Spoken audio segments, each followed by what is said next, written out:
How's it going, everybody? Welcome back to another video. Today we're going to be talking about the newest releases on Switch: XCOM, Bioshock, and Borderlands collections, all coming to Switch. Now, we talked about this earlier in another video that I had about how these games were going to possibly fit on the Switch.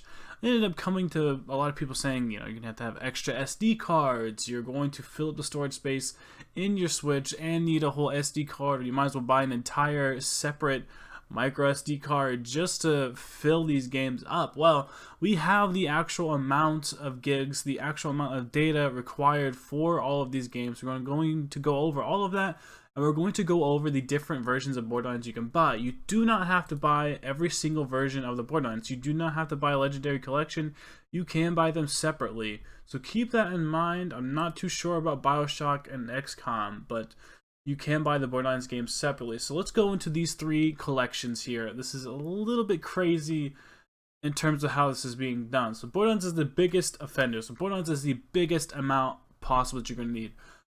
This is, of course, with the Legendary Collection. Borderlands Game of the Year Edition has an extra 6.6 gigabyte download before you start. That 6.6 gigabyte download just for Borderlands Game of the Year Edition. We thought that we would have the cartridge and you just have to download Borderlands 2 and Borderlands Pre-Sequel. No, that is not the case. Borderlands Game of the Year Edition also has an extra 6.6 gigabyte download to start the game. And then you need an additional 35 gigabytes of data to install Borderlands 2 and Borderlands Pre-Sequel. You need 42 gigabytes of storage in order to play the Borderlands Legendary Collection on the Switch. That's pretty insane. My Switch comes with just 24 gigabytes, so I can only play half of this just from my base Switch itself. You must have a micro SD card in order to play the rest of the Borderlands Legendary Collection, or to have them all downloaded at the same exact time. Okay, let's move on. So XCOM Collection is going to be an 8 gigabyte cartridge holding 2 of the base game missions. Then everything else is going to be a 24 gigabyte download. So this is about, I don't know, 32 gigabytes then for XCOM. And then you're moving over to Bioshock. Bioshock has all of Bioshock 1, Bioshock 2, and apparently Infinite as well. The only thing on Bioshock is later game contents and add-on in the future are going to have to be downloaded, which I think is pretty interesting. I guess they're using a 6 gigabyte cart, so they're actually able to fit all of the games onto there. It's just the downloadable contents and add-ons and whatnot. Those are going to be things that are downloaded later on. So we're looking at a total of 42 gigabytes, 32 gigabytes, and then a future download for the extra add-ons and content. We don't actually know how much Bioshock is saying it's going to be here, but I would go ahead and I'd assume another 24 or 32 gigabytes, 24 just to be nice. So 24 gigabytes, XCOM is around 32, and Borderlands is 42 gigabytes of storage. That's crazy. So the Switch is basically going to need you to have you're going to basically have to have a micro SD card. Now, I know a lot of you were talking about this. Who doesn't have a micro SD card? If you're playing Switch, of course you have one. Well, the thing is, these games are huge in comparison to like other small games that you'd find on the Switch, ones that are formed to fit on the Switch. These are like full-fledged console games. Yes, they are a couple generations old. That in mind, they're multiple games in one collection. That's why it ends up being so much, especially Borderlands 2, which kept on releasing DLCs. Borderlands 2 technically isn't even giving you all of its content. Pre-sequel and Borderlands Game of the Year, yes, you will have all of its content, but for Borderlands 2, you do not even have the Fight for Sanctuary DLC, the newest DLC, which also means that your level cap is stuck at level 72. On Borderlands 2 for the Switch, you cannot go past level 72, it is stuck there, which also probably means that you have to be stuck at OP8 as well. So do not expect to be able to level to 80, at least not yet. Do not expect the Borderlands Fight for Sanctuary DLC. You're going to be stuck at level 2 OP8, which is still a lot, especially for console in comparison to Switch now. I mean, a mobile version still getting to level 72 is going to take a long time, so it's not that crazy. But don't expect that final DLC with that level increase or anything like that. But let's move pass this for now. So basically, just keep that in mind. And I wanted to preface that there's not a lot of a reason why you'd actually kind of want to get these games physically anyway. Most of them are a big download anyhow, and are going to require you to go buy a micro SD card anyway. So your best bet here, honestly, guys, go out, buy a big SD card.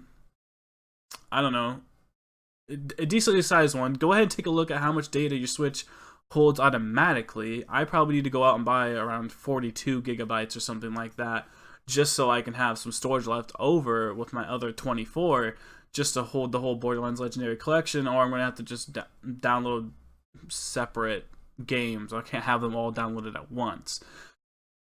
The best thing to do is to go out, get the games digitally, and just have bigger storage cards. Because what's going to end up happening is you're going to buy these cartridges, go home, realize, oh shit, I need an extra micro SD card, and you're going to have go out and buy an SD card anyway. So you might as well just get them digitally to begin with, because you're going to have these downloads. Borderlands Game of the Year Edition, this is the physical version we've been talking about, is still 42 gigabytes. It's still that much. So regardless of whether or not you get it from a cartridge or not, you're basically still spending the exact same amount. You're better off just probably doing it digitally. At this point, it's just going to be kind of annoying. You're putting the cartridge in every single time, even though you really don't need to. If you're just doing it digitally, you're downloading it all practically anyway. So there almost isn't a point. If any of these, if you're buying them, buy the XCOM physically maybe, and buy Bioshock physically. That's my preference on this. Borderlands Legendary Collection, I'm not too sure if that's really worth your time. But let's go over to pricing. So the pricing is different. You can buy Borderlands Game of the Year Edition separately and Borderlands Handsome Collection separately. You can do that for this, current thing right now. You do not have to buy the Borderlands Legendary Collection all bundled together. However, let's go over the price of that real quick. So the Borderlands Legendary Collection is $50. So it's all 3 Borderlands games, all of the downloadable content except for the Borderlands 2 Fight for Sanctuary and its level increase. So I think that's actually a decently solid price for now. I'd expect it to go on sale, and that's probably what I'm going to wait for now, just with how this current era is with the Switch and them not even using 16 gigabyte cartridges to their full capacity, or even going past 16 gigabyte cartridges. So let's go back and find the other pricings for the other games. So Borderlands Game of the Year Edition is going to run you $30. And so they're trying to preference that some of that $50, $30 of it is going towards Borderlands Game of the Year Edition. Let's go back. So we have the Borderlands Handsome Collection, which is Borderlands 2 and the pre-sequel and all of its collectible, DLC and whatnot. It's going to run you $40. So you are technically saving money by getting the Borderlands Legendary Collection. Technically, you're getting, just for Borderlands Game of the Year Edition, you're only getting $10 off what it is for the Borderlands Handsome Collection. I imagine that's because they're trying to justify this with being the Game of the Year Edition. It's technically updated and looks better, which it actually does. And for what we have heard and what they have told us, this game does run on 1080p, 30 frames per second. All of them, from what they have told us. And I do think that is true, because this game actually does look somewhat decent from what we can tell. I'd imagine this actually is 1080p, 30 frames per second, so that's going to be nice. I'm glad they're at least trying to make these games look the best as possible. So it's really up to you guys. If you want to download one of these games separately, you actually stand a pretty good chance of not having to go out and buy a micro SD card, at least for Borderlands Game of the Year Edition. Borderlands Game of the Year Edition is not going to run you nearly as much. So if you're trying to just play Borderlands 1, you actually stand a fairly good chance of not having to spend so much money on buying micro SD cards. You're not going to have a ton of those laying around. The Borderlands Game of the Year Edition, you could practically probably play that game with just 16 gigabytes of storage and whatnot. If you buy it physically, you're going to have the whole game plus just a 6.6 gigabyte download, which is pretty nice. Buying these games physically, or buying the Legendary Collection physically, you're only saving that little bit on Borderlands Game of the Year Edition. Borderlands Game of the Year Edition is the only thing that is on cartridge for the Borderlands Legendary Collection. Pre-sequel and Borderlands 2 are all downloadable, and Borderlands Game of the Year Edition #1, or Borderlands 1 as you could call it, also has that 6.6 gigabyte download. So regardless of what you do, whether you get Game of the Year Edition or the Legendary Collection, for Borderlands 1, you still have that 6.6 gigabyte download either way, which is pretty insane. You need 42 gigabytes to play the Legendary Collection. So regardless of whether or not you buy the Borderlands Game of the Year Edition or the Borderlands Legendary Collection, you're still downloading quite a bit on Borderlands 1 anyway. So I see lots of people possibly not even getting the Legendary Collection, and rather just buying the Borderlands Hamster Collection and the Game of the Year Edition separately, just because they won't have to buy as much SD cards. So it's really just trying to figure out where's the right ratio, because if you can find micro SD cards very, very cheap, you almost are better off actually just getting the Legendary Collection and just downloading it all digitally, not even having the physical cartridge anymore. Because if it's cheap enough to buy SD cards, you're better off not actually buying them separate, because you're just going to have to download a lot anyway. So you might be smarter off just buying a big SD card, 128 gigabytes if they have something like that. You might as well be better off just buying that and just downloading the whole Borderlands Legendary Collection when it's on sale here in a month or two. I'm sure, just knowing how 2K is and Borderlands is, I mean, heck, Borderlands 3 was like, I don't know, like $40 or something like that, and that game's like not even like a year old there yet. It's pretty insane that it's already this cheap, but expect these to go on sale. They typically do. At least Gearbox typically puts Borderlands on sale quite a lot from what I have seen, but this is what we're dealing with here, at least with the limitations of the Switch. These games, however, I can totally see are either for diehard fans or people who are playing Borderlands for the first time. And please don't get screwed if you are playing Borderlands for the first time and you're doing this on Switch. Take the time, look at how much each of these games are going to be worth on your downloads. You can look them up. Even in the store, it tells you, hey, you don't have enough storage space for this. You might not be able to download it. You might have to go buy a micro SD card. Now, lots of people are going to make that excuse, like I was saying earlier in the video, that anybody right now has an SD card already. That is true, but these are a lot. Do you want to fill up your entire SD card with just Borderlands? That's what you need to figure out. Or just have your own SD card that's like, this is my Borderlands SD card. I want to play Borderlands portably so bad, I'm going to buy a whole separate SD card just to play it. That sounds like something I would say just because I love this franchise so much. But what I'm going to do is I'm going to sit back. I'm going to actually just wait a minute and see if these games go on sale and see if I can get some good deals on some SD cards before I go out and do this purchase. Be smart about that, especially with the Borderlands and XCOM. Bioshock seems to have most of its games on cartridge. You're just getting the DLC downloadable content, so there's not as big of a download on the Bioshock if you get it physically. Out of all of these, get Bioshock physically. I think Bioshock physically is actually okay. The download is not that much. XCOM and Borderlands are the ones you relatively do need to download a lot for. You might actually need SD cards just to download stuff for. Getting the Borderlands Legendary Collection, I would not even get it physically, just digitally, and get a big ass SD card. That's what I would prefer. XCOM is kind of in the middle road, and Bioshock, get physically. That's sort of where I'm standing on this in terms of a person who has not bought any micro SD cards yet. If you have a big micro SD card, go ahead and just go to town. I would recommend, like I said, getting them all digitally.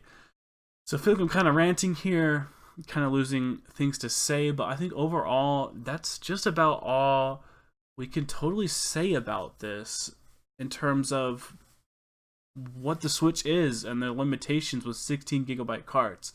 The cartridges are limited to 16 gigabytes. I'm surprised all of Bioshock really made it onto there, at least from what I've read. That's what Bioshock has done. It's just all the later game contents and add-ons are downloaded. So I think what it means by later game contents is actual game missions and whatnot are for later on. I think that's what it means. XCOM collection is being put on an 8 gigabyte cartridge holding 2 base missions. Everything else must be downloaded for 24 gigabytes. So what that means is, for XCOM, you get to play the 2 first missions and then you download everything else. Bioshock, you get all 3 games on cartridge, and then you download some of the later game content, which means like some of the later missions within the game and all the add-on DLC. So you're getting a mix of 3 different whole situations. Borderlands has the first game, and everything else is downloadable. XCOM has the first 2 missions, and then everything else is downloadable. Bioshock has all 3 games on there, but you have to download the rest of the games and the add-ons later. So it's like, what in the world? It's kind of all over the place. Just expect to have to download stuff for all 3 of these, no matter what. But just from Bioshock being on a 16 gigabyte cartridge, Bioshock's gonna hurt you the least in this whole situation. Borderlands is gonna hurt you the most, and XCOM is a pretty decent middle road, I would assume, just from the fact that it's a 24 gigabyte download, not a 42 gigabyte. Just the fact that it's gonna be 24 gigabytes means your Switch could practically almost by itself download all of that if you have no other games on your Switch. So if you already have a micro SD card, which I've learned from the comments a lot of you do, you probably could just get XCOM and download it. You might have to, delete a couple games or something like that, but you could probably be good with that. I assume a lot of you, though, with the Borderlands Legendary Collection, if you want all 3 games and all of its DLC, you're going to have to go out and buy a micro SD card. If you've never gotten a micro SD card, you probably cannot play any of these games to begin with, which, is gonna be kind of a pain in the ass, needless to say. It says on XCOM that you do not need, it says download required. It does not say anything about micro SD card required. Don't fully believe that, because I don't think that's entirely true with the whole, it says will not exceed 24 gigabytes, which means it probably will. You might not have to have a micro SD card to play XCOM 2, but if you're wanting more than 1 game, or you're wanting more than 2 or 3 games on your Switch at one time, and you get XCOM, you're not going to be able to do that. So just keep that in mind. I think that's going to wrap up this video. I know we were trying to get some clarity on this whole thing and this whole situation, which I'm glad we definitely have done. So thank you all for watching this video. And of course, guys, I'm going to be gone for quite a while, but I will be back to make another video. I'm going to be gone for a bit, but I try to upload every 3 or 4 days. We're getting really close to 1,000 subs. Like, it's blowing my mind. We're so close to it, but I seriously cannot wait till that moment where we hit that 1K, baby. It's going to be an awesome, awesome day. I just want to thank you all for all the support that you guys have shown for these videos. And I really love making them. I love doing gaming news, and I love to entertain you guys. I love to just share gaming with all of you. It's honestly the best. But like, comment, subscribe for more content. And as always, everyone, I will see you in the next video. Thank you all so much for watching.